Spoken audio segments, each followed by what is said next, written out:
다른 방법사항 없으시죠? 함께 하나님 말씀 나누도록 하겠습니다. 오늘 함께 나눌 하나님 말씀은 요한복음 10장 22절에서 33절. 요한복음 10장 22절에서 33절 제가 말씀 읽겠습니다. 예루살렘의 수전절에 이르니 때는 겨울이라. 예수께서 성전한 솔로몬 행각에서 거니시니 유대인들이 애워싸고 이르되 당신이 언제까지나 우리의 마음을 의혹하게 하려 하나이까? 그리스도이면 밝히 말씀하소서 하니 예수께서 대답하시되 내가 너희에게 말하였으되 믿지 아니하는도다. 내가 내 아버지의 이름으로 행하는 일들이 나를 증거하는 것이거늘 너희가 내 양이 아니므로 믿지 아니하는도다. 내 양은 내 음성을 들으며 나는 그들을 알며 그들은 나를 따르느니라. 내가 그들에게 영생을 주노니 영원히 멸망하지 말 것이요 또 그들을 내 손에서 빼앗을 자가 없느니라. 그들을 주신 내 아버지는 만물보다 크심에 아무도 아버지 손에서 빼앗을 수 없느니라. 나와 아버지는 하나이니라 하신대. 유대인들이 다시 돌을 들어 치려 하거늘 예수께서 대답하시되 내가 아버지를 말미암아 여러 가지 선한 일로 너희에게 보였거늘 그 중에 어떤 일로 나를 돌로 치려 하느냐? 유대인들이 대답하되 선한 일로 말미암아 우리가 너를 돌로 치려는 것이 아니라 신성모독으로 인함이니 내가 사람이 되어 자칭 하나님이라 함이로라. 아멘. 지난주에는 목자 되신 예수님, 목자와 양의 관계에 대해서 말씀을 드렸어요.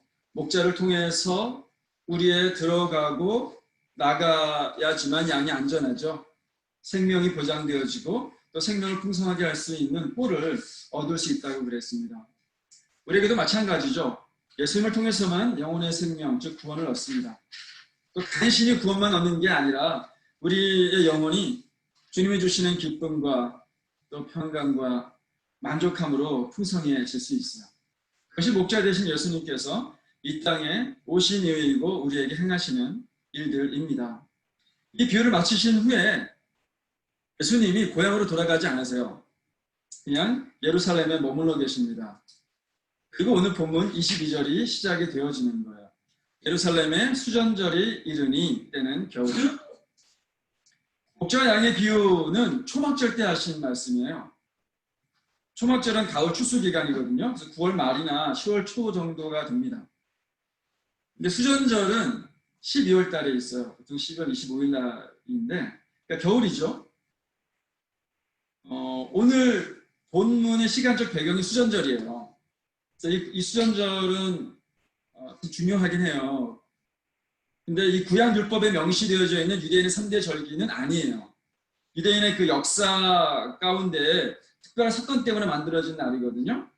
그래서 이 본문을 이해하는데 중요하긴 하지만 이거를 잠깐 참아주세요. 이건 제가 오늘 설교의 세 번째 포인트 때 다시 수전절에 관련해서 자세히 말씀을 드리겠고요. 추운 겨울에도 예수님이 하나님 나라에 대해서 가르치시기 위해서 성전에 들어갔습니다. 유대인들이 예수님을 발견을 해요. 그를 찾아가서 애워쌉니다. 그리고 따지듯이 묻습니다. 24절. 당신이 언제까지나 우리의 마음을 의혹하게 하려 하나이까? 그리스도이면 밝히 말씀하소서. 마음을 의혹하게 했다. 이게 무슨 뜻이에요? 영어로 보니까 in suspense라고 되어 있더라고요. 이건 의심하게 되는 거잖아요. 그러니까 예수님이 누구신지에 대해서 사람들 안에서 논란이 있었어요. 예수님이 메시아가 맞다. 이렇게 하는 사람들도 있고 어떤 사람들은 아니다. 안식일에 일을 하고 율법을 어기는 사람이 어떻게 메시아냐. 의견이 분분했어요. 확실치가 않은 거예요. 그래서 예수님에게 따지듯이 묻습니다. 정체를 밝히십시오. 유대인들이 막 헷갈리는 이유가 뭘까요? 분명히 마음 가운데 막 헷갈려요. 그죠? 헷갈리는 이유가 분명히 있을 겁니다. 이들이 기대했던 전형적인 메시아에는 어떤 기준들이 있었어요. 근데 그 기준들을 놓고 보면은 어떤 부분들은 예수님이 거기에 부합해요. 맞아요. 근데 어떤 부분들은 안 맞는 거예요. 그러니까 헷갈리는 거죠.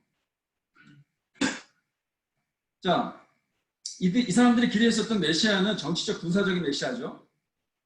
그럼 뭐가 있어야 됩니까? 로마 군사를 물리칠 만큼의 능력과 지도력이 있어야 돼요. 능력은 검증이 된 것 같아요. 여러 가지 기적들을 갖다가 행함으로써 입증했단 말이에요. 지도력은요? 12제자뿐만이 아니라 수많은 사람들이 지금 예수님을 따라다닌단 말이에요. 지도력도 검증이 된 것 같아요. 이제 군사를 일으켜가지고 로마 군대를 물리치기만 하면 된단 말이에요. 싸우기만 하면 돼요. 그런데 이 정치적 메시아와 예수님은 좀 많이 다릅니다. 기준에 맞지 않는 부분들이 있는 거예요. 먼저 예수님은 바리새인들에게 적대적이에요. 친하지가 않잖아요. 그죠? 이스라엘 나라를 회복하면 정치를 해야 되잖아요. 이제 다스려야 되잖아요. 그러면 일꾼이 필요하지 않습니까? 거기에 절대적으로 필요한 사람들이 누구예요? 바리새인들이에요. 이 사람들은 엘리트들입니다. 종교적 엘리트, 정치적 엘리트들이에요. 이 사람들이 없으면 나라를 운영할 수가 없단 말이에요. 그런데 예수는 맨날 이 바리새인들에게 호통을 칩니다. 독사의 자식들아, 회칠한 무덤이요. 너희들 때문에 하나님 백성들이 하나님 나라에 들어가지 못한다. 막 꾸짖는단 말이에요. 예수님은 유대인들의 기대와는 달리 하나님 나라가 이 땅에서 이루어지는 게 아니라고 얘기해요. 육체적인 자유, 물질적인 풍요, 이런 것들을 약속하지 않습니다. 예수님은 권력욕도 없으세요. 정치적인 메시아는 왕이 되어지는 거잖아요. 대통령이 되어지는 거잖아요. 대통령이 되려면 뭐가 있어야 된다 그래요? 권력욕이 있어야 된다 그러잖아요. 높이 올라가야 되거든요. 이른 자가 되어야 되거든요. 그래야 다스릴 수가 있죠. 근데 예수님은 반대예요. 낮아져야 된다고 그래요. 심지어 예수님은 죽기까지 낮아지시겠다 라고 말씀을 하신단 말이에요. 섬기러 오셨다는 거예요. 전형적인 메시아하고 맞지가 않는 거예요. 결정적으로 예수님은 자신이 누구라고 얘기합니까? 자신이 하나님이라고 해요. 하나님의 아들이라고 얘기한단 말이에요. 이게 많은 사람들이 헷갈리는 거예요. 분명 예수님의 가르침에 지혜가 충만해요. 또 논리적입니다. 그의 능력은 초자연적으로 이미 입증이 되어져요. 그런데 자신이 하나님이다라고 하는 주장은 도저히 받아들일 수가 없는 거예요. 사람이라고 한다면 믿지 않고서는 할 수 없는 이야기들. 유대인들은 그렇게 받아들였단 말이에요. 이런 의문과 헷갈림이 유대인들 마음 가운데 있었어요. 당신이 메시아 맞습니까? 그 질문에 예수님이 대답을 하십니다. 25절에. 예수께서 대답하시되 내가 너희에게 말하였으되 믿지 아니하는도다. 내가 내 아버지의 이름으로 행하는 일들이 나를 증거하는 것이거든. 그들의 믿지 않음을 책망하시는 거예요. 말씀으로, 기적으로 자신의 하나님의 아들이심을 입증했단 말이에요. 증거했어요. 그럼에도 불구하고 너희가 믿지 아니하였다.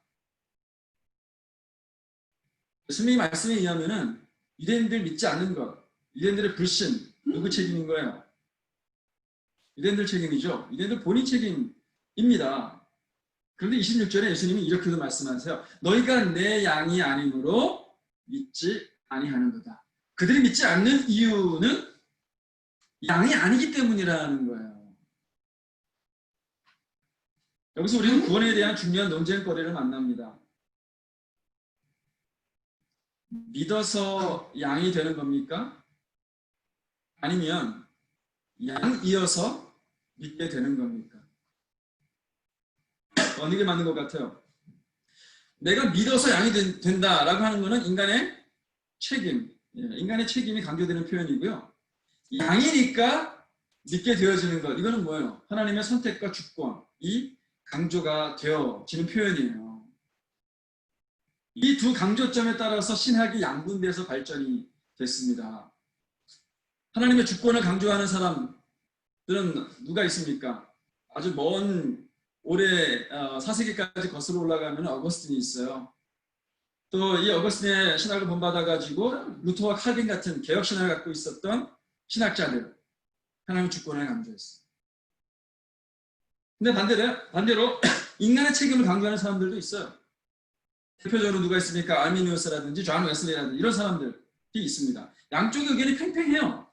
서로 뭐 엄청나게 뒤지게 싸웠단 말이에요. 그래서 한쪽이 다른 한쪽을 너희들 이단이야 라고 몰아갈 정도로 심각하게 싸웠어요. 저도 출신이 장로교 출신이어가지고 처음에 신앙생활 할 때는요, 칼빈주의가 다 맞고, 칼빈주의는 보수주의야 하면서 보수주의 좋은 거 다 맞고, 그거 반대편에 있는 아미니안주의는 다 틀린 거야, 이단이야 막 이렇게 믿었어요. 근데 제가 신학을 하고 공부를 하다 보니까 제 생각이 변화가 생겼습니다. 칼빈주의하고 아미니안주의가 그렇게 근본적으로 다르지 않구나, 크게 다르지 않구나 라는 걸 알게 됐어요. 구원이라고 하는 하나의 사건을 가지고 어느 관점에서 보느냐에 따라서 해석이 다른 거예요. 한쪽은 하나님 편에서 보는 것이고 한쪽은 인간 편에서 보는 거예요. 칼빈주의는 하나님 입장에서 보는 겁니다. 하나님 편에서 보는 거예요. 구원은 전적으로 누구의 은혜로? 하나님의 은혜로 되는 것이다. 하나님을 선택하셨어요. 이미 양이 득버려요. 하나님을 선택하시고 그리고 저항할 수 없는 은혜를 주셨기 때문에 믿게 되는 거예요. 한번 생각해보면 맞아요. 그 논리가. 그런데 우리가 하나님이 선택했는지 안 했는지 알 수 있습니까? 어떤 사람을 딱 두고 저 사람은 하나님 선택했는지 안 선택했는지 우리가 알 수 있어요? 모른단 말이에요. 그럼 어떻게 해야 됩니까? 아무도 모르는 거야. 불가지론자가 돼야 됩니까? 우리 아무것도 할 필요가 없어. 이렇게 해야 됩니까? 아니죠. 우리 인간 쪽에서도 이 구원을 볼 수가 있어야 되는 거예요. 구원받으려면 뭐가 필요하다는 거예요? 믿음이 필요하대요. 믿음으로 말미암아 구원을 얻었다라고 얘기하잖아요. 그렇다고 이건 이제 아미니스주의란 말이에요. 근데 그렇다고 해서 아미니스가 하나님의 주권과 은혜를 무시했느냐? 전적으로 인간의 선택, 인간의 의지로 구원을 받는다 이렇게 얘기했느냐? 그게 아니에요. 하나님이 은혜를 주시지만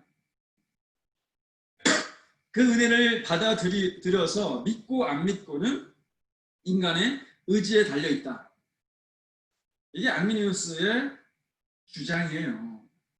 하나님의 주권과 인간의 의지, 하나님의 은혜와 인간의 믿음, 이 두 가지는요 동전의 양면과 같은 거예요.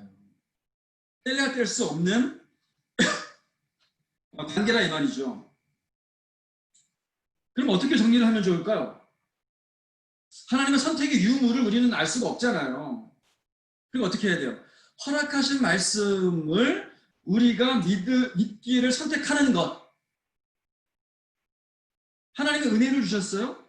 그 은혜는 뭐 말씀을 통해서라든지 어떤 경험을 통해서라든지 하나님의 은혜가 있단 말이에요. 주로 이제 하나님의 말씀을 깨닫게 되어지는 것인데 그 말씀을 통해서 우리가 믿기를 선택하는 것. 그러나 그 믿음은 우리의 공로가 아니라 하나님의 은혜로 된 것.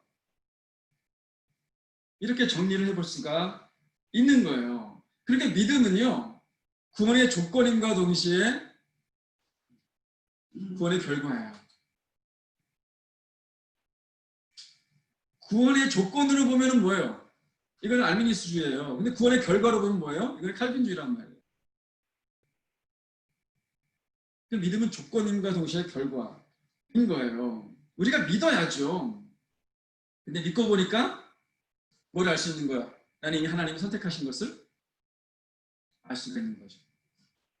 그렇게 종합해 볼 수 있다는 거예요. 자, 그러면 이제 우리는 어떻게 해야 됩니까? 예수님도 본문 가운데에서 두 관점을 다 얘기하시거든요. 너희가 믿지 아니하였다라고 하는 건 인간의 책임을 강조하는 거고, 반면에 너희가 양이 아님으로 믿지 아니하였다 이거는 하나님의 주권을 강조하는 거란 말이에요. 그럼 우리 어떻게 해야 되는 거예요? 어떤 자세를 취해야 돼요? 왜 하나님이 선택했는지 안 했는지 막 궁금해야 됩니까? 그거 갖다 막 고민해 봐야 돼요? 그럴 필요가 없는 거잖아요. 하나님이 선택하신 것을 우리가 막 바꿀 수 있는 건 아니잖아요. 우리가 해야 될 일을 갖다가 신경을 써야 된단 말이에요. 나는 지금 주님을 믿고 있는가? 나는 주님을 믿기를 원하는가? 나는 믿어서 주님을 따르고 있는가? 이런 것들을 신경 써봐야 되는 거예요. 왜요? 우리가 양이라고 그랬잖아요. 양은 누구를 따릅니까? 목자를 따르죠. 우리 관심이 거기에 있어야 한답니다.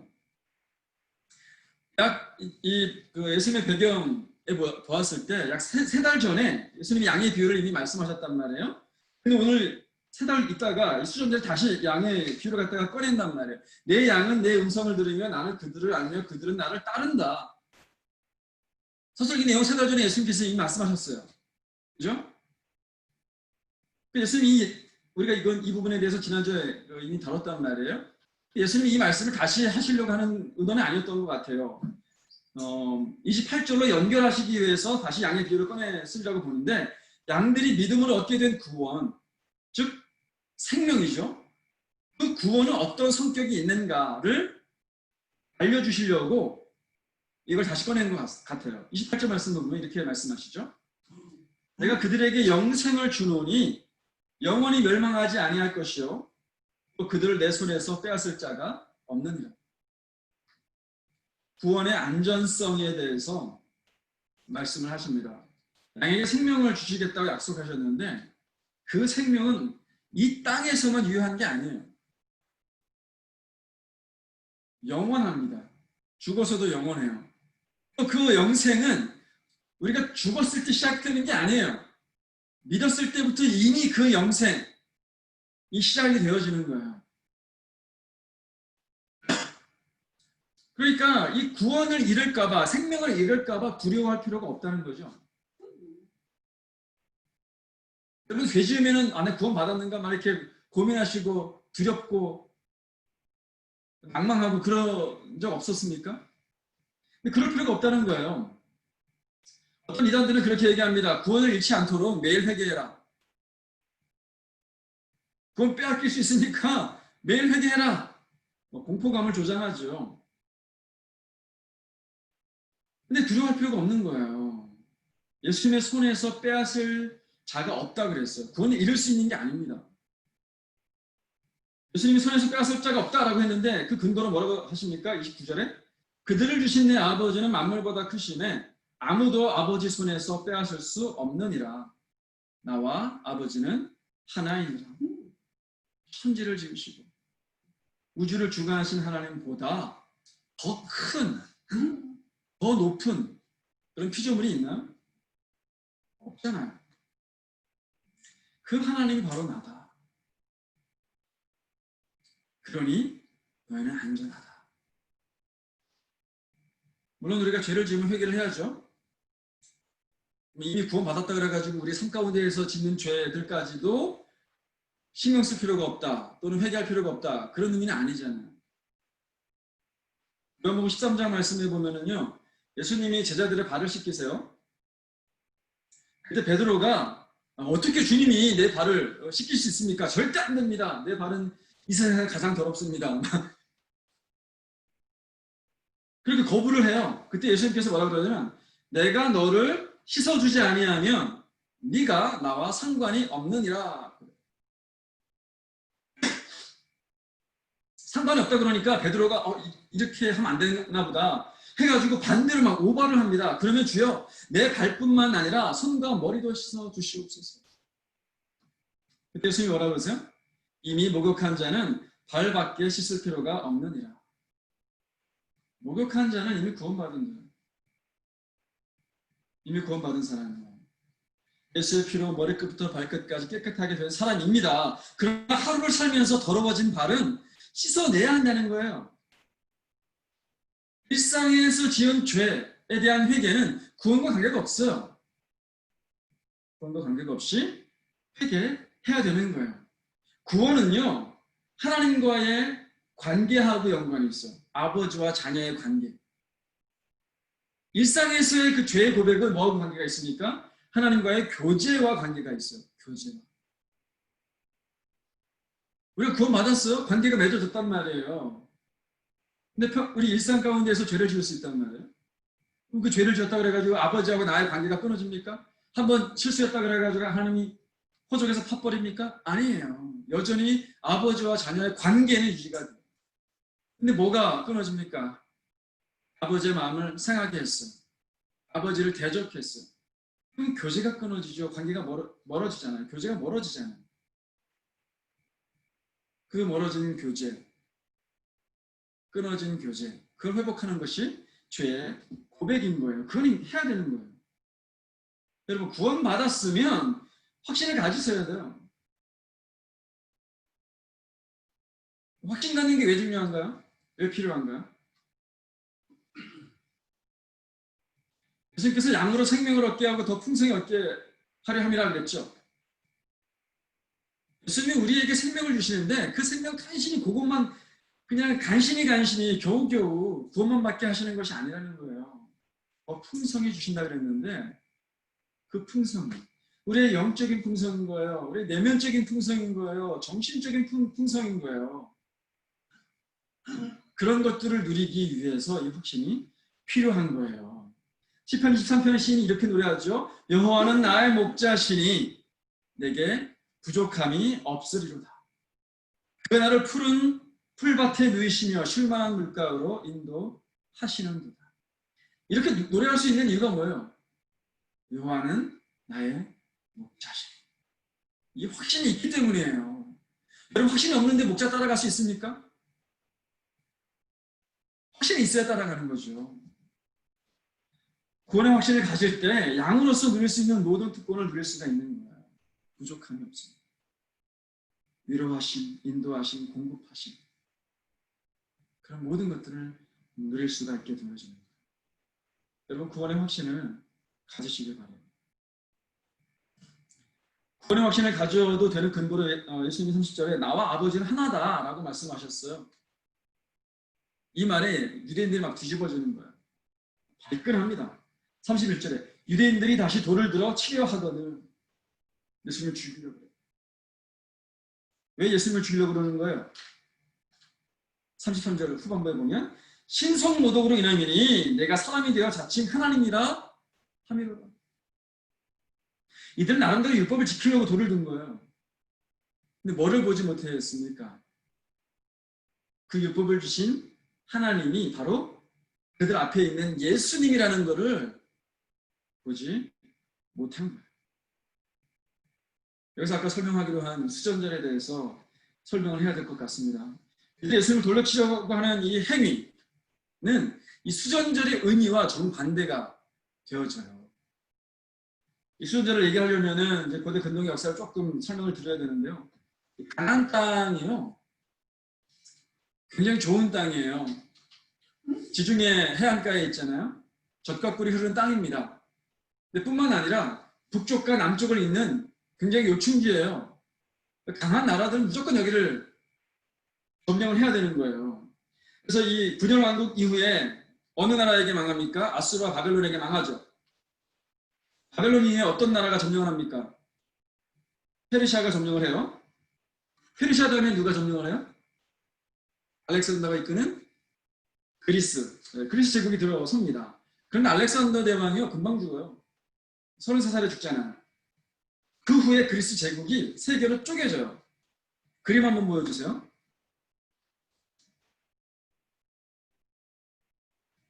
네. 저 위에 이제 동그라미로 표시가 이 마게도냐, 이게 약간 깨졌네요. 아무튼 원래 빨간색 동그라미 왼쪽으로 좀 더 이동하셔서 마게도냐 지역으로 가야 되는데 저 마게도냐, 예, 지금 하고 있네요. 네. 마게도냐 지역이 첫 번째고요. 근데 원래 이 알렉산더는 마게도냐 출신이에요. 밑에 고린도나 그리스 출신이 아니라 마게도냐 출신이에요. 여기가 하나로 나눠지고, 그 다음에 이집트 지역의 프톨레미 왕국이라는 곳으로 나눠지고, 또 동쪽에는 시리아 지역, 그걸 이제 셀레유코스라고도 하고 막 이러는데, 이 셀레유코스 왕조로 나뉘어지는 거예요. 이스라엘 지역이 어디 있습니까? 딱 플레토미 왕국하고 이 셀레코스 왕조의 딱 중간 경계선상에 있단 말이에요. 처음에는 이 이집트의 프톨레미 왕국이 여기를 다스렸어요. 이스라엘을. 근데 BC 198년도에 이 셀레코스가 점령을 합니다. 그래서 셀레코스 왕조가 들어서는데, 이 셀레코스의 왕들 중에서 굉장히 악명 높은 왕이 한 명이 있어요. 그게 안티오쿠스 에피파네스라고 하는 사람이에요. 마르코 사세라고도 하는데 이 사람이 굉장히 유대인들을 많이 핍박을 합니다. 유대인들한테 중요한 건 뭐예요? 성전이잖아요. 하나님 제사하고 예배 드리는 거잖아요. 그런데 대제사장, 사독 가문의 대제사장을 쫓아버리고 자기네 말 잘 듣는 사람, 야손이라고 하는 사람을 세워요. 거기다가 성전에 우상을 세우면 안 되잖아요. 근데 제우스 신상을 갖다가 세워버립니다. 그리고 모든 유대인들한테 절을 하게 만들어요. 그것뿐만이 아니에요. 유대인들이 뭘 안 먹습니까? 고기 중에서. 우리가 사랑하는 돼지고기를 안 먹는단 말이에요. 그런데 돼지고기 피를 성전에다 다 뿌려버려요. 그게 제우스 신상에 드리는 제물이거든요. 그러니까 완전히 성전이 모욕당하고 더럽혀진 거예요. 경건한 유대인들이 이거 참을 수가 없는 거예요. 목숨 걸고 일어섭니다. 혁명을 일으켜요. 그 혁명의 핵심 인물이 이제 시몬이라고 하는 사람이 있는데 그 마태대라고 얘기하죠. 그 사람의 5 아들이 있었는데 그 중에서 셋째가 유다 마카비라는 사람이에요. 이 마카비는 별명이에요. 망치라고 하는 별명인데 이 별명을 따가지고 마카비 혁명이라고 붙입니다. 그게 BC 167년에 일어나거든요. 3년 동안 싸워요. 그래서 결국에는 그 이스라엘 일부의 영역이지만 독립을 해요. 독립을 해요. 164년에 독립을 하는데 독립을 하고 제일 먼저 한 일이 뭡니까? 성전을 탈환하고 이 성전을 씻어내는 일이에요. 씻어내는 일. 그래서 성전을 씻어낸다. 그래서 수전절이에요. 전은 성전이고 수는 씻어낸다 그래가지고 수전절이라고 하고 성전을 다시 하나님께 봉헌했다. 그래서 히브리 말로 하누카라고 하죠. 유대인들은 하누카 그래요. 성전을 씻어내려고 그러면은 성전을 밝혀야 돼. 성전이 이제 어둡거든요. 항상 촛불이 불을 밝혀야 되는데 불을 밝히려면 뭐가 필요합니까? 기름이 필요하잖아요. 그래서 성전을 씻어내려고 성전을 씻어내려고 했는데 불을 밝힐 만한 기름이 그때 하루치밖에 없었다고 해요. 근데 어떻게 합니까? 뭐 일단은 씻어내야 되니까 시작을 했어요. 근데 이 불이 꺼지지가 않더랍니다. 8일간 지속적으로 탔대요. 이 성전을 다 씻어낼 때까지. 이 사람들이 그걸 기적이라고 생각하는 거예요. 그래서 오늘날도 유대인들은 이 하누카 때 8일 동안 집에다가 촛불을 켜놔요. 불을 밝혀요. 8일 동안 축제를 즐기거든요. 그 이유가 여기에 있는 거예요. 성전을 씻어내고 다시 하나님께 거룩하게 봉헌한 이날 기념해서 하누카 수전제를 지키게 되는 겁니다. 그런데 지금 예수님을 돌로 치려고 하는 사람들, 이 사람들은 수전제이 어떤 의미인지 다 알아요. 그죠? 성전에 불을 밝히는 거예요. 그 성전 하나님께 다시 올려드리는 거예요. 그런데 정작 빛으로 오신 예수님을 알지 못해요. 불을 밝혀야 막. 근데 진짜 빛 되신 예수님을 알지 못하는 거예요. 성전을 하나님께 드린다고 그래요. 막 기뻐합니다. 그런데 정작 성전 되신 예수님은 알아보지 못하고 있는 거예요. 도리어 그를 죽이려고 합니다. 이 유대인들이 왜 이렇게 깨닫지 못할까요? 영적인 눈이 완전히 어두워졌죠. 이거를요 세계관적 관점에서 본다면 패러다임 때문이에요. 인식의 구조, 인식의 틀 때문에 예수님을 쉽사리 믿지 못하는 겁니다. 어떤 그 배경이 있습니까? 유대교라고 하는 종교적인 배경이 있어요. 늘 정치적 메시아를 필요로 했었던 역사적인 배경, 정치적인 배경이 있어요. 인간 중심 헬라의 철학 사상. 그런 배경들이 있는 거예요. 그런 배경들 때문에 그 틀을 깨지 못하는 거예요. 예수님을 알지 못합니다. 빛이시고 성전 되신 예수님을 알아보지 못하는 거예요. 오늘 현대인들에게도요 이런 일이 똑같이 일어나고 있습니다. 어릴 때부터 우리 좀 나이가 있으신 분들은 한국에 사신 게 좀 오래되셨던 분들은 한국적인 그런 그 문화적인 배경들이 있단 말이에요. 부모님에게서 물려받았었던 그런 토속 신앙이라든지 미신이라든지 또 현대의 문화를 주도하는 포스트 마더니즘이라든지 그리고 모든 것을 다 돈으로 바꿀 수 있다라고 하는 자본주의라든지 이런 거대한 인식적 틀 안에서 우리가 영향을 받기 때문에 예수님을 제대로 이해를 못하는 거예요. 예수님에 대해서 오해하게 되는 거예요. 예수님을 제대로 잘 알지 못합니다. 그런 오해가 우리 인생 가운데 찾아오신 예수님을 밀어내는 거예요. 오히려 우리를 막 혼내고 계시니까 예수님에게 돌을 드는 거예요. 그래서 우리는 점검해 봐야 됩니다. 우리가 예수님과 기독교에 대해서 제대로 알고 있는지, 그러려면 우리를 둘러싸고 있는 이 시대부터 먼저 잘 알아야죠. 우리가 얼마나 성경보다 이 시대의 문화와 사상에 더 익숙한지, 하나님의 말씀보다 이 세대의 이 시대의 흐름을 따라 사는 것이 얼마나 더 익숙한지, 우리가 우리 객관적으로 우리 몸을, 우리의 삶을 봐야 되는 거예요. 그래서 오늘 설교가 맞물려가지고 아까 제가 광고도 했지만 이번 주 목요일부터 다시 광고합니다. 작년 승모임 때 그걸 해보려고 해요. 오늘날 문화들, 우리는 너무 익숙해가지고 그게 잘못되어져 있는지 잘 몰라요. 그런 문화들이 뭐가 있는지, 그런 우리 사상적 배경들은 뭐가 있는지, 이런 것들을 알아봐야 되고, 그러면 그런 것들을 깨고 우리는 기독교 세계관으로 하나님의 말씀대로 성경적으로 어떻게 살아갈 수 있는지, 그런 것들 우리가 배워봤으면 좋겠어. 우리 배웁시다. 그래서 이 세상의 문화는 우리 자꾸 예수님에게서 멀어지게 만들거든요. 우리를 막 떨어지게 만든단 말이에요. 예수님을 오해하게 한단 말이에요. 예수님 필요 없다고 한단 말이죠. 이 세상이 얼마나 위험한지 우리가 좀 알아야 될 것 같습니다. 그래서 우리가 예수님을 제대로 알고 제대로 믿고 예수님만 쫓아가는 저 여러분들 되셨으면 좋겠어요.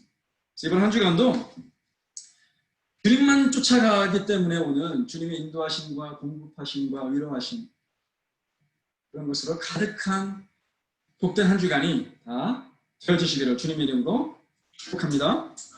네, 같이 기도하시겠습니다. 오늘 이 말씀 생각하면서 기도했으면 좋겠어요.